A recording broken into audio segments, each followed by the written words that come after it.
హల్లెలూయా, దేవునికి స్తోత్రం. హల్లెలూయా. దేవునికి స్తోత్రం. దగ్గరగా చెప్దామా? హల్లెలూయా. దేవునికి స్తోత్రం. రైట్. మనం ధ్యానిస్తున్న అంశం యోహాను రాసిన మొదటి పత్రిక 2వ అధ్యాయము 16వ వచనం. ఒకసారి చదువుకుందామా బిగ్గరగా? యోహాను రాసిన మొదటి పత్రిక 2వ అధ్యాయము 16వ వచనం. లోకములో ఉన్నదంతయు అనగా శరీరాశయు వాటి గురించి ధ్యానించుకున్నాం. నేత్రాశ ధ్యానించుకున్నాం. నెక్స్ట్ జీవపు డంబము అనగానేంటి? ఏం చెప్పాను? జీవపు డంబము అనగా ఏం చెప్పాను? దేనిని సంపాదించాలని ఈ భూమి మీద నీవు బహుగా ప్రయాసపడుచున్నావో అదే నీ యొక్క జీవపు డంబం. బాగా డబ్బులు సంపాదించనుకో డంబంగా ఏంది అంటాం. అంటే అర్థం ఏంటి? దాని కొరకు నువ్వు ప్రయాసపడ్డావు, సంపాదించావు. జీవపు డంబము అంటే ఏం చెప్పాను? ఒకసారి మళ్ళీ నా వైపు చూడండి. దేనిని సంపాదించాలని ఈ భూమి మీద నువ్వు బహుగా ప్రయాసపడుతున్నావో అదే నీ యొక్క జీవపు డంబం. వేటి కొరకు బహుగా ప్రయాసపడతాము అంటే 10 అంశాలు చెప్పాను. ఏంటా మొదటిది? పేరు ప్రఖ్యాతుల కొరకు బహుగా ప్రయాసపడతాం. కరెక్టా కదా? పేరు ప్రఖ్యాతుల కొరకు బహుగా ప్రయాసపడతాం. కానీ పేరు ప్రఖ్యాతులు ఎలా సంపాదించాలట? దేవుని కృప ద్వారా సంపాదించాలా? నీ కష్టము ద్వారా సంపాదించాలా? చెప్పండి. రెండవది, గుర్తింపు కొరకు ప్రతి వ్యక్తి ప్రయాసపడతాడు. కరెక్టా కాదా? గుర్తింపు కొరకు ప్రతి వ్యక్తి ప్రయాసపడతాడు. గుర్తింపబడడం తప్పని నేను చెప్పట్లేదు, కానీ ఏమని గుర్తించబడుతున్నావు? బాగా ఉన్నవాడివనా, లేదంటే క్రీస్తు రాయబారివనా? క్రీస్తు రాయబారిగా గుర్తించబడితే చాలా మేలు. కానీ నీ ప్రయాస దేని కొరకు? లోకములో ఒక ఉన్నవాడిగా గుర్తించబడ్డానికి, లేదా చాలామంది మెచ్చుకునే వారిగా గుర్తించబడ్డానికి, లేదా అందరి యొక్క అటెన్షన్ నీ వైపు లాక్కునేలా గుర్తించబడ్డానికి. ఇదంతా తప్పు. ఇదంతా జీవడము. పేరు ప్రఖ్యాతులు సంపాదించుకొని ఏమని? దేవుని యొక్క గొప్ప దాసుడు. గుర్తింపు తెచ్చుకోండి. ఏమని? దేవుని యొక్క రాయబారి అని. మూడోది ఏం చెప్పారంటే ఆస్తులు సంపాదించడానికి బహుగా ప్రయాసపడతాం. తప్పని నేను చెప్పట్లేదు. అబ్రహాము ఆస్తిని సంపాదించుకున్నాడు. తప్పు అన్నానా? ఏంటండి? వాక్యంలోనే ఉంటారా? మొదలుపెట్టిన వెంటనే ముచ్చట్లు వేసుకుంటారా? సమాధానం. అబ్రహాము ఆస్తిపరుడే కదా. కానీ అబ్రహాము పరలోక రాజ్యానికి వెళ్ళలేదా? వెళ్ళడా లేదా? ఆస్తులు సంపాదించుకోవడానికి ప్రయాసపడతాం.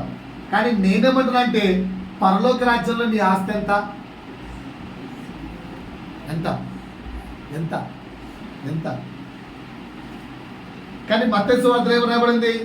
భూమి మీద ధనమును కూర్చుకొనకుడి, పరలోక రాజ్యంలో మీ ధనాన్ని కూర్చుకోండి అని రాయబడింది. దాని నిమిత్తము నువ్వు సంపాదించుకున్నది ఎంత? పరలోక రాజ్యంలో సంపాదించుకోవాలంటే ఎలా అండి? ఎలా సంపాదించుకుంటామండి? మత్తయి సువార్త 25వ అధ్యాయం. అర్థమవుతుందా? 4వది, ఆధిపత్యం కోసం బహుగా ప్రయాసపడతాం. ఆధిపత్యం కోసం బహుగా ప్రయాసపడతాం. తప్పేమీ లేదు. కానీ దేని యందు ఆధిపత్యం కలిగి ఉండాలి? ఆ ఆధిపత్యం కొరకు నువ్వు పడే ప్రయాస అయితే ఉందో బైబిల్లో వాక్యమందు లోతైన మర్మాలు ధ్యానించడానికి నువ్వు ప్రయాస ఎంత? తక్కువ. అలాగే 5వది ఏం చెప్పంటే సృష్టి పైన అధికారం కొరకు ప్రయాసపడతారు. గారడీ సిమోన్ సృష్టి పైన అధికారం కొరకు ప్రయాసపడతారు. కానీ సృష్టికి యజమాని ఎవరు? దేవుడు. రైట్. ఆరోది ఏం చెప్పారంటే అందము, ఫిట్నెస్, ఆపోజిట్ జెండర్. ఏంటని చెప్పండి ఒకసారి. అందము, ఫిట్నెస్, ఆపోజిట్ జెండర్. వీళ్ళ కొరకు బహుగా ప్రయాసపడతాం అందంగా ఉండడానికి. సినిమా యాక్టర్లు ఒక్కొక్కరు చెప్పుకుంటారు, now my age is 70, now my age is 60, but still I'm acting like A hero. 65 ఏళ్ళ వయసున్నాడు కూడా హీరోలాగా యాక్ట్ చేస్తున్నాడు. 18 ఏళ్ళు అన్నేదో న్యూస్లో అవుతున్నారు. 65 ఏళ్ళ హీరో, 18 ఏళ్ళ హీరోయిన్. చేస్తున్నారు. అది సినిమా. ఎందుకు ప్రయాసపడుతున్నారు అంతగా ఆలోచించండి. కానీ నేనేమన్నాను, అందం మోసకరం, సౌందర్యం పెడతాం. ఏడోది ఏం చెప్పానంటే ప్రాణము కొరకు బహుగా ప్రయాసపడతాం. ఏదో మనం అంటే కదా ప్రాణము తపతపలాడుతుందంట. ఎంత ప్రయాసపడతామంటే అంత. కానీ బైబిల్ ఏం చెప్తుందండి, ఇక్కడ తన ప్రాణమును దక్కించుకోవడానికి చూసిన వాడు. సో దేవుని కొరకు ప్రాణము పెట్టువాడు. ప్రజలతో అంటున్నారు, అన్నా గడ్డు కాలాలు రాబోతున్నాయి, పరిస్థితి ఇలా విపరీతంగా మారిపోతుంటే పర్లేదులే అన్న హతసాక్షుల లిస్టులో మన పేరు చేరిపోతుంది. ఏంటంట, హతసాక్షుల లిస్టులో మన పేరు చేరిపోతుంది. దేవునికి స్తోత్రం. అంతగా దేవుని కొరకు ప్రాణం పెట్టేంతగా మనమున్నామా? ఎనిమిదోది ఏం చెప్పానంటే కుటుంబం కొరకు బహుగా ప్రయాసపడతాం తప్ప భార్య కొరకు పిల్లల కొరకు బహుగా ప్రయాసపడతాం తప్ప. కానీ నేనేమన్నాను, కుటుంబాన్ని స్టేట్మెంట్ చెప్పాను, కుటుంబాన్ని పోషించడానికి ప్రయాసపడకండి, కుటుంబాన్ని కట్టుకోవడానికి ప్రయాసపడండి. అది మొదటి మాట. అంటే ఏదో నా భార్యను పోషించాలి, నా పిల్లలను పోషించాలి, తప్పదు కాదు. ఆ కుటుంబము చేజారిపోకుండా కుటుంబం అంటే ఒక్కటిగా, వింటున్నారు కదా అందరూ, కుటుంబం అంటే ఒక్కటిగా విచ్ఛిన్నమైపోకుండా ఏక కుటుంబంగా ఉండడానికి ప్రయాసపడండి. రెండోది ఏం చెప్పానంటే మన కుటుంబం కొరకు మీరు ఎంత ప్రయాసపడుతున్నారో మనమందరం ఎవరి కుటుంబం, మన కుటుంబ యజమాని ఎవరు, మరి ఆ కుటుంబం కొరకు నీ ప్రయాస ఎంత? రెండు విషయాలు చెప్పాను. లోకానుసారమైన కుటుంబం కొరకు పోషించడానికి కష్టపడుతున్నా కానీ కట్టుకోవడానికి కష్టపడట్లేదు. కానీ కట్టుకోవడానికి కష్టపడండి. రెండోది ఏం చెప్పానంటే దేవుని యొక్క నివాసము మన యొక్క శరీరం. మరి ఇందులో దేవుడు నివసించేటట్టుగా నువ్వు ఎంత కష్టపడుతున్నావు? దీన్ని ఒక బ్యూటిఫుల్ ప్లేస్గా ఉంచావా, ఒక డ్రైనేజ్ లాగా ఉంచావా? నీ శరీరము దేవుడు ఉండడానికి ఎలా ఉంది? ఒక ఇంట్లోకి వెళ్తామండి, చాలా నీట్గా ఉంటే ఇష్టపడతామా? ఎక్కడంటే అక్కడ బట్టలు పడేసి ఉంటే ఇష్టపడతామా? చెప్పాలి. మరి ఇప్పుడు దేవుడి నివాసమైన ఈ ఇల్లు, దేవుని నివాసమైన మన శరీరం, ఇది నీట్గా ఉందా లేకపోతే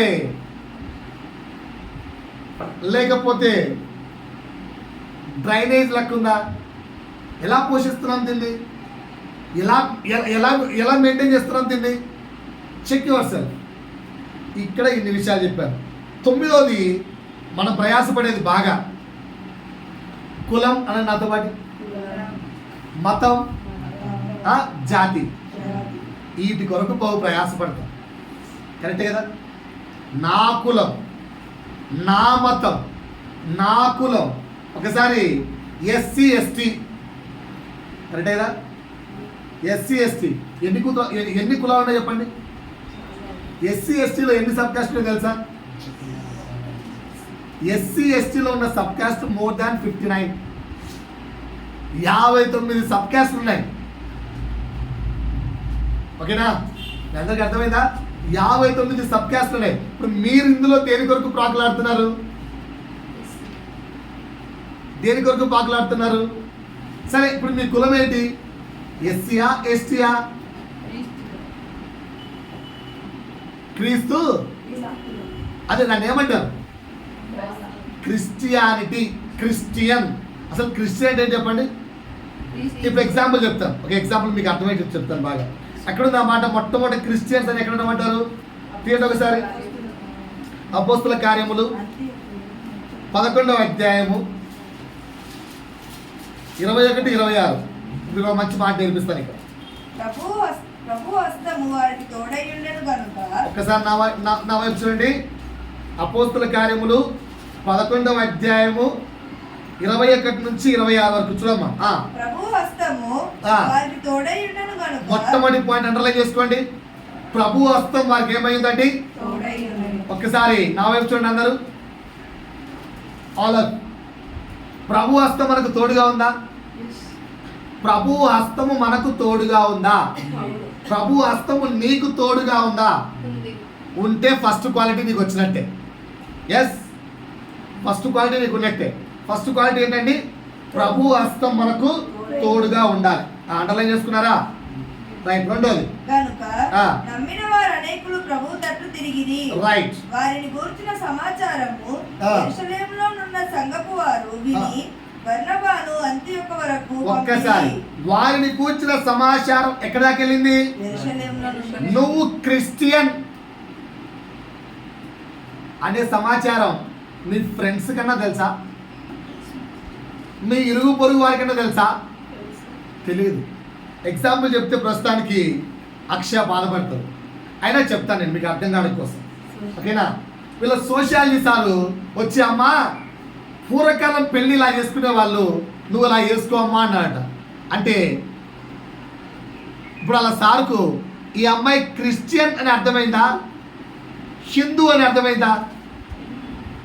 హిందువులు అప్పట్లో పెళ్ళి 9 నుంచి 30 రోజులు చేసుకునేవాళ్ళు.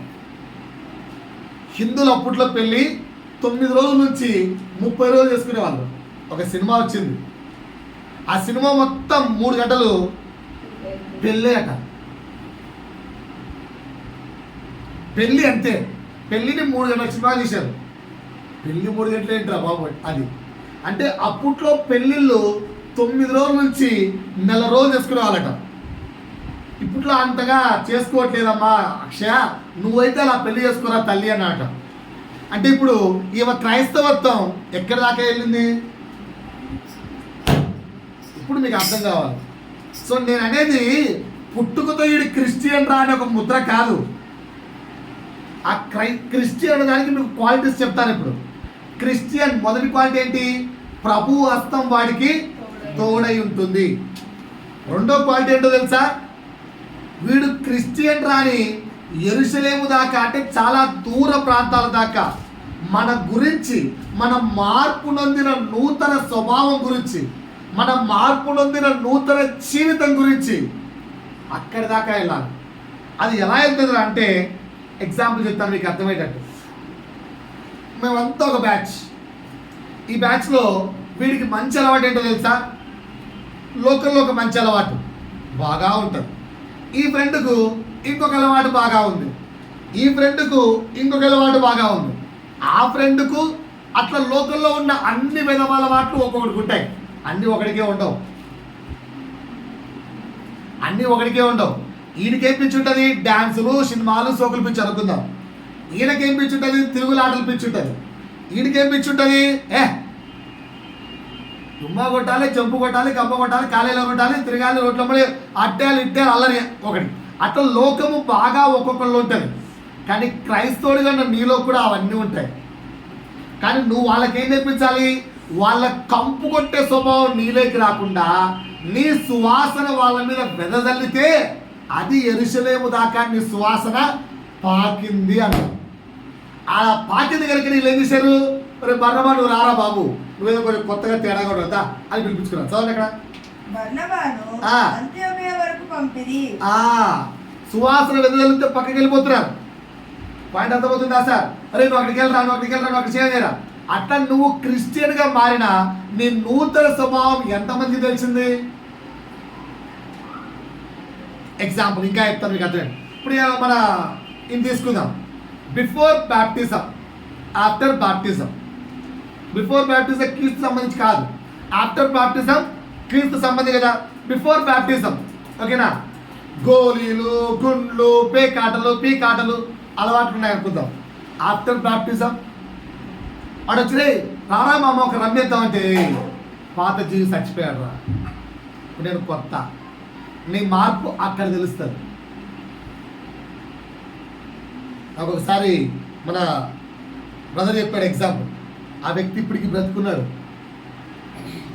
ఆయన ప్రతిసారి క్రైస్తవత్వం గురించి చెప్తుంటే మాట్లాడుతూ మాట వచ్చినప్పుడు, రే నిజంగా నీవు అంతా అలా ఉంటే నేను నిజంగా నీ క్రైస్తవత్వం వెంబడిస్తాను రాదు. చికెన్ అన్నట్ట, చికెన్ మానేమని. ఆ వ్యక్తి ఒక్కరోజు చికెన్ మానేసాడు కాదు. మాట మీద నిలబడ్డామంటే అట్లా నిలబడిపోయాడు. ఇప్పటికి 25 ఏళ్ళు ఎంత అయిందట చికెన్ మానేసాడు. 25 ఏళ్ళు అయిపోయిందండి చికెన్ తినక. ఓకేనా? అందుకని చెప్పి ఈ వ్యక్తి నేను లేకపోయినప్పుడు తింటాడేమని చెప్పి సైడ్గా ఫ్రెండ్స్తో ట్రై చేయాట. ఆయన అన్నాడు, రే నేను మార్పు నొందిన క్రైస్తవుడు, నేను క్రిస్టియన్, ఒక్కసారి అది మానేస్తా అంటే వాడు ఉన్నా వాడు లేకపోయినా, వాడి ముందర కానీ వాడి లేకపోయినా కానీ నేను మాట తప్పను. అది సువాసన వెదజల్లడం. ఇప్పుడు ఈ పాయింట్ అర్థమైంది. ఇంకా ఎగ్జాంపుల్ చెప్పాలా? రైట్. సో రెండో పాయింట్ ఏంటంటే మన క్రైస్తవత్వం ఏమై ఉండాలి? మన దగ్గర నుంచి మన ఫ్రెండ్స్కు, మన ఫ్రెండ్స్ దగ్గర నుంచి మన బంధువులకు అలా అలా అలా పాకులాడుకుంటూ చివరి ఎవరికి వెళ్ళాలి సార్? మన కుటుంబానికి. ఎందుకంటే కుటుంబ సభ్యులకి అర్థం కాదు, వాళ్ళకి లాస్ట్ ఎక్కుతారు, వాళ్ళకు కూడా ఎక్కించాలి లాస్ట్. రైట్. రెండో పాయింట్ ఇంకా చదవమ్మా గిరిగారు. అతడు వచ్చి ఆ. దేవుని కృపను చూచి సంతోషించి అమ్మా 23 మిస్ అయ్యావు. అదే చదువుతున్నా. చదవమ్మా. అతడు వచ్చి ఆ. దేవుని కృపను చూచి ఆ. సంతోషించి ఆ. ప్రభువును స్థిర హృదయముతో హత్తుకొనవలెనని అందరినీ మూడో క్వాలిటీ హెచ్చరించాడు. ఏంటండి? మూడో క్వాలిటీ ఏంటి? ఈరోజు చర్చికి రావాలి, రేపు చర్చి దుమ్మా పెట్టాలి. ఈరోజు ఆమె నెలలు అనాలి, రెండో రోజు ఇంకో మాట ఏంటి? ఊహు అంటావా మామ, ఊహు అంటావా మామ అనాలి. అంతే. దేవుణ్ణి స్థిరంగా అతుక్కోవద్దు కదా. ఏం చెప్తుంది ఇక్కడ వాక్యం? దేవుణ్ణి స్థిరంగా అతుక్కొని ఉండాలి. పాయింట్ అర్థమైందా? అర్థం కాలేదా? మూడో క్వాలిటీ ఏంటండి? క్రిస్టియన్ ఉండే మూడో క్వాలిటీ ఏంటి? స్థిరంగా అతుక్కోవాలి. రైట్. అతడు స్థిర హృదయముతో ప్రభువును హత్తుకొని ఉండవాలని. ఇది మూడో క్వాలిటీ, రాసుకోండి అక్కడ. నాలుగో క్వాలిటీ 24లో చూడండి. అతడు ఆ. పరిశుద్ధాత్మతోను ఆ. విశ్వాసముతోను ఆ. నిండుకొని రైట్. నాలుగో క్వాలిటీ అండి, సత్పురుషుడు. నాలుగో క్వాలిటీ ఏంటి? పరిశుద్ధాత్మతో నింపబడిన వారిగా ఉండాలి. ఐదో క్వాలిటీ ఏంటి? వెనుతిరగని విశ్వాసం ఉండాలి. మీకు బెస్ట్ ఎగ్జాంపుల్ చెప్పమంటారా? వెనుతిరగని విశ్వాసానికి బెస్ట్ ఎగ్జాంపుల్ చెప్పమంటారా? ఇప్పుడు మీకు అర్థమయ్యే భాషలో చెప్తాను. మీకు అర్థమయ్యే భాషలో ఒకసారి బాలుగారు నా వైపు చూడండి, మీకు అర్థమయ్యే ఎగ్జాంపుల్ చెప్తాను. స్కూల్ మందే, అర్థమవుతుందా? నేనే కట్టించాను నాదే స్కూల్. నా పేరు ఎప్పుడు సీట్ ఇస్తాను, జాబ్ ఇస్తారు, వెళ్ళొచ్చు అంటేనే బాలుగారు అబ్బా నాకు జాబ్ వచ్చేసిన ఎవరికి తెలియదు అడిగితే ఎవరు కదా అన్నవాళ్ళు. సార్ స్కూల్ ఆయనంట, అయితే పోరవా అన్నారు. ఇప్పుడు రెండోసారి దగ్గరికి వచ్చాడు. సార్ అంటే కామెడీ వేసింది ఏమంటున్నారు, ఇద్దరు బాగున్నా అనుకో, పోతాడా పోడా పోతాడు. సెకండ్ టైం వెళ్తాడు, కామెడీ అన్నారు కదా, వెళ్తాడు మళ్ళీ తిట్టారు అనుకో. కామెడీ లేదు గిరి లేదు, చెప్తే అర్థం కాదని చెప్పి సీరియస్, నోరు మూసుకెళ్ళు, జాబులు లేవు గేబులు లేవు అని గెంటేశారు అనుకో. రెండోసారి ఆడ గెంటేసిన తర్వాత నా దగ్గరికి వస్తాడా? ఒకవేళ వచ్చినా మళ్ళా పోతాడా? నన్ను నమ్ముతాడా? ఆన్సర్ అయిపోయాడు సార్. నమ్ముతావా నమ్మవా? అబ్బే అస్సలు కాదు. ఎందుకు? ఇప్పుడు ఒక్కసారి ఎగ్జాంపుల్ చెప్తాను. బైబిల్లో 2 సార్లకి నాకు నమ్మకం పోయింది. 2 సార్లు. ఓకేనా? బైబిల్లో మోషే ఎందుకు ఇళ్ళంతట్లో నమ్మకస్తాడో తెలుసా? ఎందుకే బైబిల్లో మోషేకి దేవుడు ఏం చెప్పాడు? అరే మోషే, నిన్ను ఫరోకు దేవుడిగా చేస్తావా అన్నాడు. వాటికి వెళ్ళి 10 సార్లు ట్రై చేశాడు. 10 సార్లు దేవుడు అయ్యాడా, తిట్టుకొని వచ్చాడా? ఆన్సర్ చెప్పరు. వెళ్ళడం, మా దేవుడు చెప్పాడు చలు పంపి అన్నాం, ఆయన ఏమో తోలుసుకోబో అన్నాం. 10 సార్లు దేవుడే చెబితే వాటికి వెళ్ళి పొంగిపోయి వెళ్తే సమాధానము రివర్స్ వచ్చిందా, సేమ్ వచ్చిందా? అయినా మోషే నమ్మకంగా దేవునితో నడిచాడు, పక్కకి వెళ్ళిపోయాడా? అది బెన్ను తిరగని విశ్వాసం అంటే.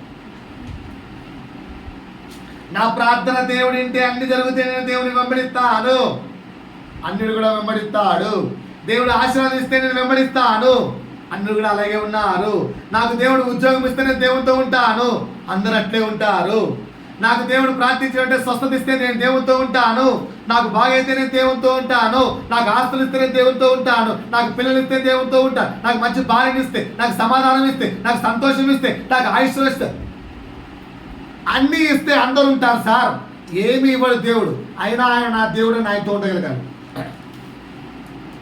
ఏమి ఇవ్వడు. ఇది సత్య సువార్త. అన్నీ ఇస్తాడు దొంగ సువార్త. విను, అన్ని దేవునికి దొరుకుతాయి. ఆ దొంగ సువార్త దగ్గరికి వెళ్ళి నువ్వు విను, వాళ్ళు చెప్పిన ప్రకారంగా నీ జీవితంలో అన్నీ వస్తాయి. కానీ పరలోక రాజ్యం మాత్రం రాదు, యేసు మాత్రం రాదు. ఈ భూమి మీద ప్రభు కొరకు ఏమీ లేకపోయినా నేను ప్రభుతో బ్రతుకుతాను అని బల్ల గుర్తి నిన్ను నువ్వు మార్చుకొని, నీ యొక్క ప్రవర్తన, నీ యొక్క అన్ని మార్చుకొని ప్రభుతో బ్రతకగలిగితే నిత్యరాజ్యం. ఏది కావాలి?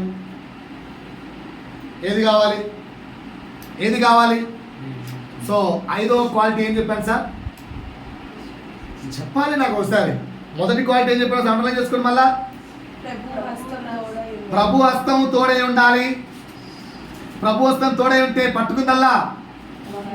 ఎవరు చెప్పారు? ప్రభు హస్తం తోడుంటే పట్టుకుందల్లా. పట్టుకుందల్లా బంగారమే కాదు, ప్రతి శ్రమలో నుంచి నుండి ఒడ్డుకు చేర్చగలడు ఆయన హస్తం. శ్రమ రాకుండా చేయదు, కష్టం రాకుండా చేయదు, నీకు శ్రమ లేకుండా చేయదు, కానీ శ్రమలో నిన్ను గెలిపించి ఒడ్డుకు చేరుస్తుంది ఆ హస్తం. ఓకేనా? నీళ్ళ మీద నడిచాడు, మునిగిపోలేదు పేతురు, కానీ ఆయన హస్తం లేపింది పైకి. ఆయన హస్తము నిన్ను ప్రతి స్థితిలో నుంచి కూడా పైకి లేపుతాడు. మొదటి క్వాలిటీ. రెండో క్వాలిటీ ఏం చెప్పాను? నీ సువాసన వెదజల్లబడాలి. 3, స్థిర హృదయముతో ప్రభువును హత్తుకోవాలి. అంతేగాని ఏదో నామకే వాస్తు క్రైస్తవులా కాదు. కష్టం వచ్చినా, నష్టం వచ్చినా, దుఃఖం వచ్చినా, శ్రమ వచ్చినా, వేదన వచ్చినా, సావే వచ్చినా. 4 ఏం చెప్పాను? పరిశుద్ధ ఆత్మతో నింపబడి ఉండాలి. 5 ఎలాంటి విశ్వాసం? అచంచలమైన విశ్వాసం, వెనుతిరగని విశ్వాసం. రైట్, ఇంకా ముందుకెళ్ళాలి. బహుజనులు ప్రభు పక్షమున చేరిరి. రైట్. అంతటా అతడు సౌలును వెతుకుటకు తార్సునకు వెళ్ళి అతనిని కనుగొని అంత్యొకయకు తోడుకొని వచ్చెను. వారు కలిసి 1 సంవత్సరం అంతయు సంఘములో ఉండి బహుజనములకు వాక్యమును బోధించిరి. 6వ క్వాలిటీ క్రిస్టియన్కు సంఘములో ఉంటాడు, సంఘమునకు ప్రాధాన్యత ఇస్తాడు. మా డాడీ మా వాళ్ళు అడిగేవాళ్ళు, ఏందిరా ఒక్క పండక్కి ఇంటికి రావని. అన్నాను, నాకు పండగ కంటే నాకు సంఘం ఇంపార్టెంట్. ఒక్క సండే, ఒక్క ఫెస్టివల్కి నేను ఊరికి వెళ్ళి నాకు గుర్తులేదు, ఎందుకంటే నాకు సంఘం ఇంపార్టెంట్, నేను చర్చికి ఇంపార్టెంట్. ఫెస్టివల్స్ నాకు ఇంపార్టెంట్ కాదు. అరే దసరా ఇక్కడ, అది ఇక్కడ, ఇది ఏ దసరా వద్దు నాకు, మధ్యలో ఎప్పుడు వీలుంటే అప్పుడు వస్తాను. సంఘమునకు ప్రాధాన్యత కలిగి నేర్చుకునే వారిగా క్రైస్తవుడు ఉండాలి. 6వ క్వాలిటీ రాసుకున్నారా? 7వ క్వాలిటీ ఏం చెప్పాను? 7వ క్వాలిటీ బోధించగలగాలి వాక్యాన్ని. ఎన్ని రోజులున్నా వచ్చి కూర్చొని వెళ్తానంటే కూర్చొని అంతే, మార్పు లేదు. ఈ 7 క్వాలిటీస్ ఉన్న వాడిని ఏమని పిలిచారు అక్కడ? మొట్టమొదట అంత్యొకలో శిష్యులు క్రైస్తవులు అనబడి వాళ్ళేమో తిట్టారు, కానీ మనకేమో ఆ తిట్టు ఆనందం. అక్కడ వాళ్ళే పొగలే. క్రైస్తవుడు అంటే పొగిన అనుకుంటారా? అంత్యొకలో మొట్టమొదటి వారిని క్రైస్తవులు అనబడి అంటే అది పొగడత కాదు. మీకు అర్థమయ్యే భాషలో చెప్తాను, మీకు అర్థమయ్యే భాషలో. ఓకేనా? యేసుప్రభు అంటే వాళ్ళందరికీ ఇష్టమా కష్టమా? అక్కడ ఉన్న వాళ్ళకి యేసు క్యారెక్టర్ ఇష్టమా కష్టమా? కదా. కష్టపడి ఏం చేశారు? ఈ వద్దురా బాబు అని చెప్పి ప్లానింగ్ లేసి మరి ఏం చేశారు? సిలువకేసారు. తీరా వాళ్ళు సిలువకేస్తే ఇప్పుడు మీకు అర్థమయ్యే భాషలో చెప్తాను. నాకు పాలు బ్రదర్ నచ్చలే. ఏదో ఒకటి చేసి పాలు పన్ను మొత్తానికి తప్పించేస్తే 2వ పాలు వచ్చి కూర్చున్నాడు. అప్పుడు ఏమంటా నేను, ఒరే ఒక బాలు బ్రదర్ తప్పితే వచ్చి కూర్చున్నాడు నువ్వు, అరే 2వ బాలు నిన్ను కూడా ఎవరు చెప్తారా? మీకు అర్థమైందా క్రిస్టియన్స్ అంటే ఏంటో? ఇంకా అర్థం కాలే? ఒరే ఆ యేసు గాని చంపేస్తే ఇంకో యేసుగాడు వచ్చిండ్రు రేడా. క్రిస్టియన్ అంటే చిన్న యేసు అర్థం. యేసు లాంటి వాడు, క్రిస్టియన్ అంటే యేసు క్రీస్తు, మనల్ని యేసు లాంటి వారు అంటున్నారు. పైన చెప్పిన 7 క్వాలిటీస్ యేసులో 24/7 ఉంటాయి. ఇప్పుడు నువ్వు యేసులా ఉన్నావా? ఇప్పుడు నీ కులం ఏంటి? క్రిస్టియన్ అంటే ఈ 7 క్వాలిటీస్ నీలో ఉన్నాయా? కానీ నువ్వు ఏ క్రిస్టియన్ కొరకు ప్రాకులాడుతున్నావు? లోకములో క్రిస్టియన్ అనే పేరు కొరకు ప్రాకులాడుతున్నావా? బైబిల్ చెప్పిన ఇదిగోరా క్రీస్తును పోలిన వాడు అనే ఆ యొక్క వాళ్ళకేమో అది తిట్టు, మనకేమో బిరుదు. బా నేను క్రీస్తు పోలిన వాడు. పౌలు చెప్పుకున్నట్టుగా క్రీస్తును పోలి నేను నడుచుకున్నలాగున మీరు కూడా నన్ను పోలి నడుచుకున్నట్టుగా నేను క్రీస్తును పోలిన వాడును అనే బిరుదు నీకుందా? Answer please. ఇప్పుడు మీకు అర్థమైందా కాంటెంట్? క్రిస్టియన్ అంటే వాళ్ళు పొగల్లే, వాళ్ళు తిట్టారు. ఉన్న ఒక క్రైస్తవం చంపేస్తే యేసును మళ్ళా మీరు క్రీస్తు లాంటి వాళ్ళు వచ్చారా బాబు అని వాళ్ళకేమో తిట్టే, కానీ మనకైతే ఇది బిరుదు. ఎంతమంది మనం క్రైస్తవులు ఉన్నా ఇప్పుడు?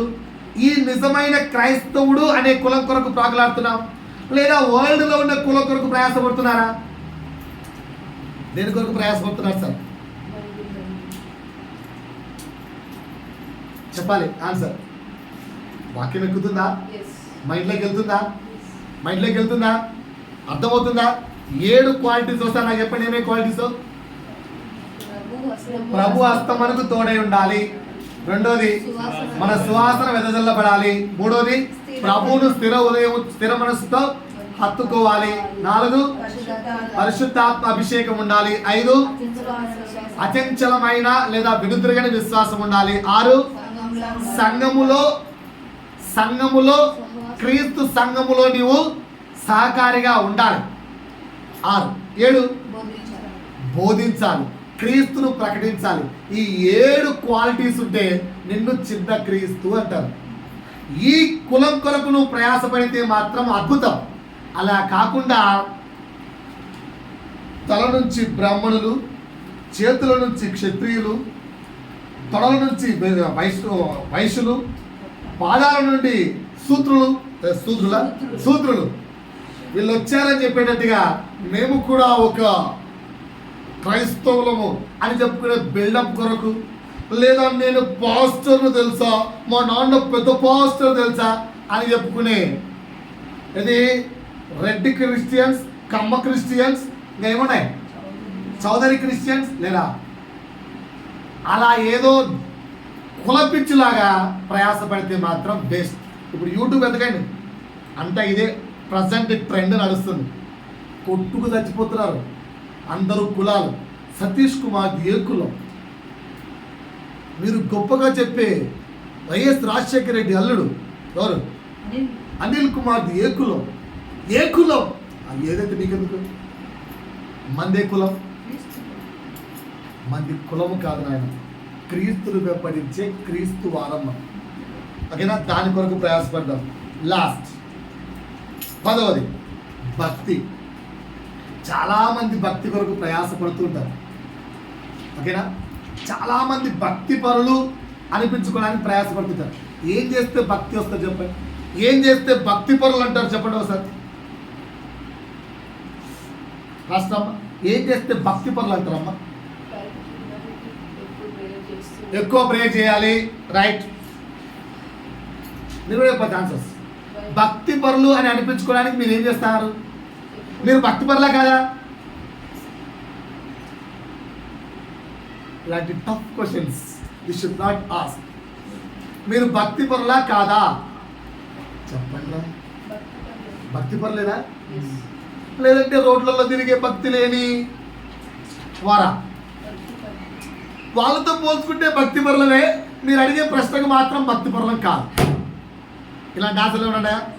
సిస్టర్ మీరు భక్తి పరులేనా? ఎలా చెప్తున్నారు మీరు భక్తి పరులని? What qualities you have? భక్తి పరులు అని చెప్పుకోవడానికి మీ దగ్గర ఉన్న క్వాలిటీస్ ఏంటి? బ్రదర్ మీరేంటి? నాకు సంబంధం లేదు, నన్ను ఇన్వాల్వ్ చేయకండి, వద్దు చెప్పాలి. భక్తి పరులు అలా అంటారేంటి బ్రదర్? మీరు చెప్పండి ఆన్సర్లు, నేను చెప్తానండి. భక్తి పరుడు అని అనిపించుకోవడానికి చూడండి ఏమేసుకున్నారు? తెల్ల చొక్క. ఓకేనా? రెండోది భక్తి పరుడు అనిపించుకోవడానికి ఎక్కడికి వెళ్ళినా బైబిల్ పట్టుకెళ్తాం.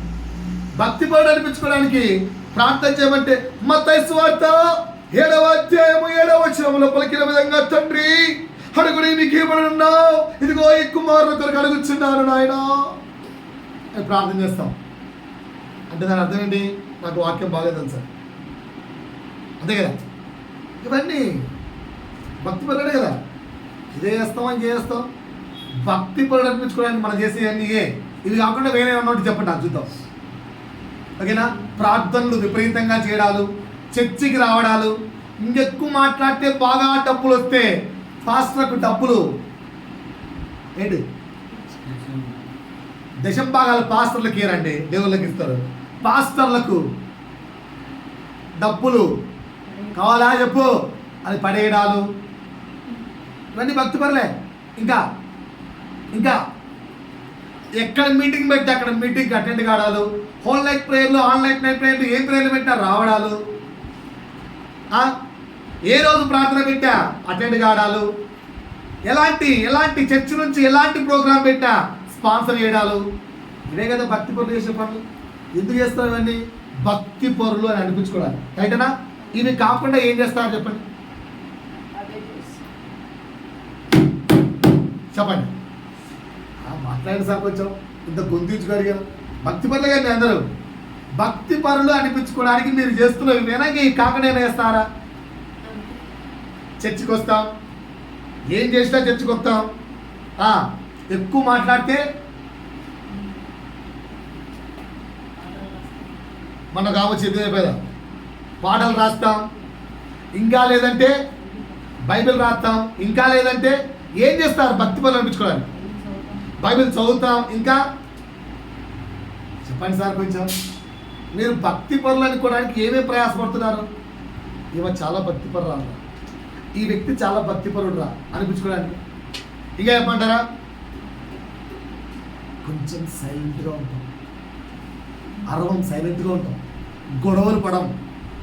ఇంకా ఒకటన్నా ఒక్క పాయింట్ అన్న ఇన్ని చెప్పాను, 20 చెప్పాను, మీ దగ్గర నుంచి ఒకటి చెప్పండి. రేపు చెప్పానమ్మా. ఇంకా భక్తి పనులు అనిపించుకోవడానికి మీరు పడుతున్న ప్రయాస చెప్పండి. సండే అంటే చర్చికి వస్తాం, ఇంకా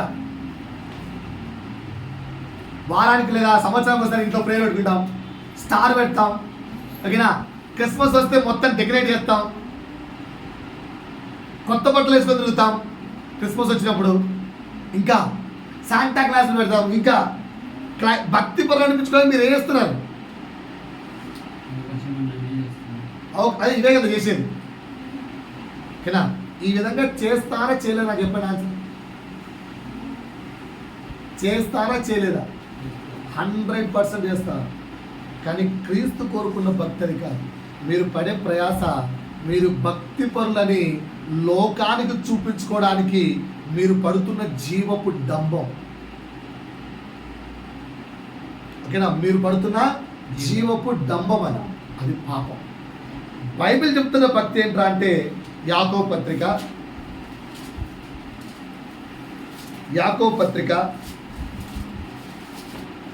1వ అధ్యాయము 27వ వచనం.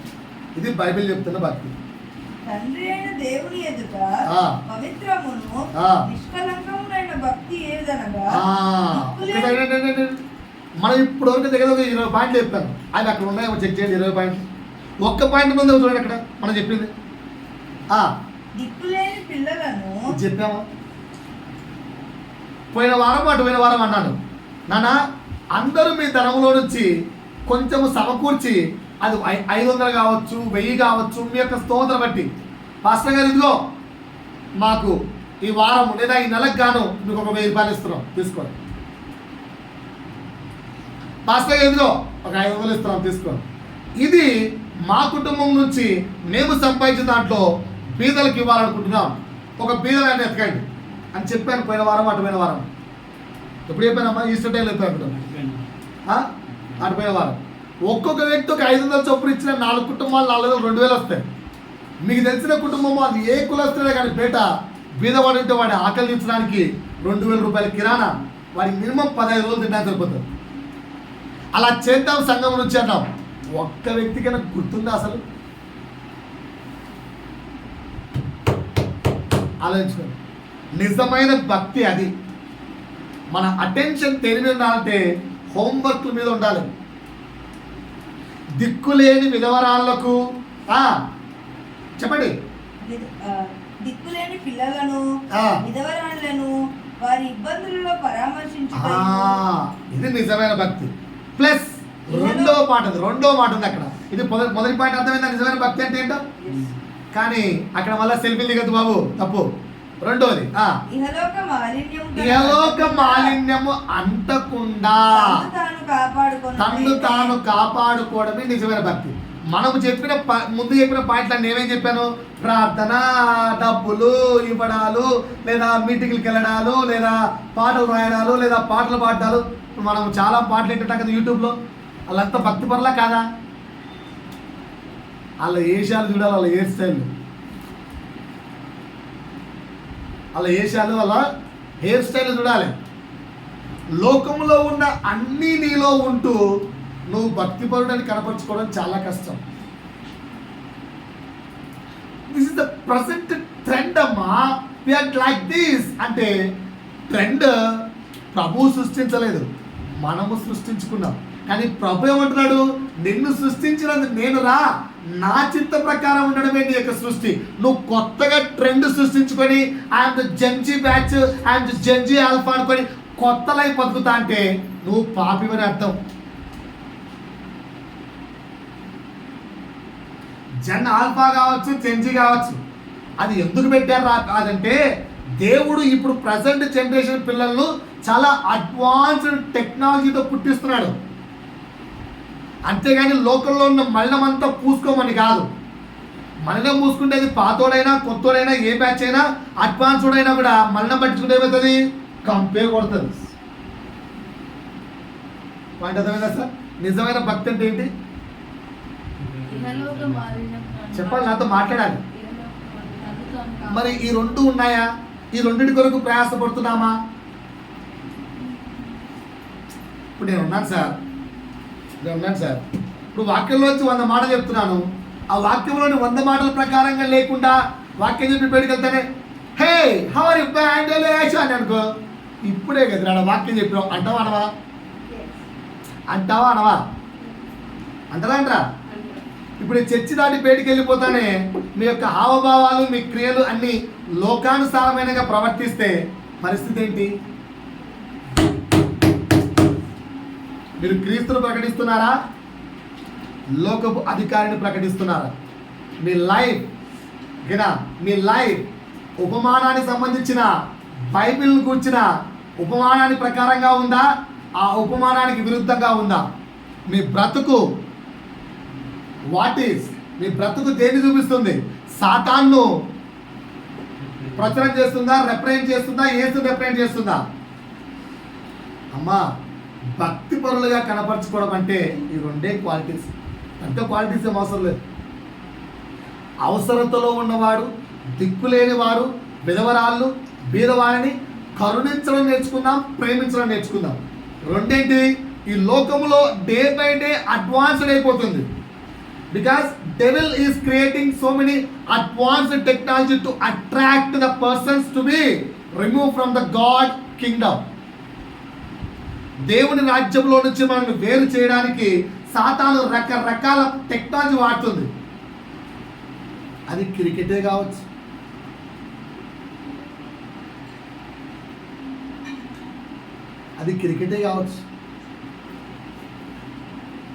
అవేవి చూడటము తప్పు అని చెప్పను నేను, ఓకేనా? అవేవి చూడటం తప్పు అని చెప్పను. కానీ అదా ఏసా అంటే ఎటువైపు ఉంటావు నువ్వు? చెక్ చేసుకో. అదా ఏసా అంటే 100కు 99 సార్లు యేసును పక్కన పెడతావు. 100కు 99 సార్లు యేసును పక్కన పెడతాం మనం. చెక్ చేసుకోండి ఒకసారి. అలా భక్తిపరులుగా, నిజమైన భక్తిపరులుగా ఉండలేకపోతున్నాం. అందరూ తలలు వేలేశారు. నేను ఇక్కడే వాక్యం ముగించేస్తున్నాను, ఓకేనా? వాక్యం ఇక్కడే ముగించేస్తున్నాను. ఎందుకంటే లేని క్వాలిటీస్ నేర్చుకోవడానికి ప్రయత్నిద్దాం. 2 విషయాలు చెప్పాను. ఏంటంటే సో లోకంలో ఉన్న జీవకుటుంబం కొరకు ప్రయత్నించే 10 వాక్యాలు అయిపోయాయి. వచ్చే వారం ప్రభు చిత్తమైతే ఆత్మీయంగా దేని కొరకు ప్రయాసపడాలో చెప్తాను 10 విషయాలు. లోకంలో దేని కొరకు ప్రయాసపడుతున్నా అంటే 10 చెప్పాను. ఏంటి 10 రిపీట్ చేస్తున్నానండి. ఫస్ట్ ఏంటి? పేరు ప్రఖ్యాతి. రెండోది గుర్తింపు. మూడోది ఆస్తులు. నాలుగోది ఆధిపత్యం. ఐదోది సృష్టి మీద అధికారం. ఆరోది అందం. ఏడవది ప్రాణం. ఎనిమిదవది కుటుంబం. తొమ్మిదవది కులం, మతం, జాతి. 10వది భక్తి వేషాలు. వీటి కొరకు లోకంలో బహుగా ప్రయాసపడుతున్నాం, కానీ ఇవన్నీ కూడా వ్యర్థం. ఇవన్నీ కూడా వ్యర్థం. మరి దేని కొరకు ప్రయాసపడాలి సార్? దేని కొరకు ప్రయాసపడాలి సార్? ప్రభు చిత్తమైతే వచ్చే వారం ఒక 10 అంశాలు దేని కొరకు ప్రయాసపడాలని 10 అంశాలు చెప్తాను. ధ్యానంగా నేర్చుకుందాం. ఈ యొక్క 10 అంశాలు గుర్తున్నాయా లేదా? ఈ 10లో కూడా పాజిటివ్ చెప్తూ వచ్చాను. పేరు ప్రఖ్యాతులు తెచ్చుకోవడం కరెక్టే, తప్పు కాదు. కానీ ఎలాంటి పేరు? ఏమని పేరు? దేవుని యొక్క కుమారుడు, దేవుని యొక్క పనివాడు, దేవుని యొక్క రాయబారి, మెసెంజర్. గుర్తింపు తెచ్చుకోవాలి. ఏమని? దేవుని యొక్క రాయబారిని గుర్తింపు తెచ్చుకోవాలి. 10 ఆస్తులు సంపాదించాలి. ఎక్కడ? పరలోక రాజ్యంలో ఆస్తులు సంపాదించుకోవాలి. ఆధిపత్యం కలిగి ఉండాలి. దేని మీద? దేవుని పైన కాదు, దేవుని పని పట్ల అధికారం కలిగి ఉండాలి. సృష్టి మీద. కరెక్ట్. దేవుడు ఇచ్చినంత వరకు అధికారం, దేవుని అధికారాన్ని తృణీకరించి కాదు. ఓకేనా? అందం ఉండాలి. దేంట్లో అందం? శరీరాందమా, ఆత్మాందమా? శరీరాందమా, హృదయాందమా? హృదయంలో అందం కలిగి ఉండాలి. ప్రాణము. ఎవరి కొరకు ప్రాణ ఆశ కలిగి ఉండాలి? దేవుని కొరకు ఇవ్వడానికి ప్రాణ ఆశ కలిగి ఉండాలి. కుటుంబం. ఏ కుటుంబం కొరకు ప్రయాసపడాలి? ఈ శరీరము దేవుని యొక్క ఆలయం, దీన్ని కాపాడుకోవడానికి ప్రయాసపడాలి. నెక్స్ట్ కులం, మతం, జాతి. ఏ కులం మంది? క్రిస్టియన్. క్రిస్టియన్ అంటే ఎన్ని క్వాలిటీస్ ఉండాలని చెప్పాను? 7. ఆ 7 క్వాలిటీస్ కొరకు ప్రయాసపడండి. 10 ఏంటి? భక్తి. భక్తి కొరకు ప్రయాసపడాలా, పడకూడదా? పడాలి. కానీ లోకానుసారంగా కాదు, ఆత్మానుసారంగా. ఏంటి? 2 క్వాలిటీస్ ఉండాలి. లోక మాలిన్యత అంటకూడదు. లోక మాలిన్యత అంటకూడదు. రైట్. దేవుడి వాక్యం ద్వారా మహిమ తెచ్చుకును గాక. ఆమేన్. ఇప్పుడు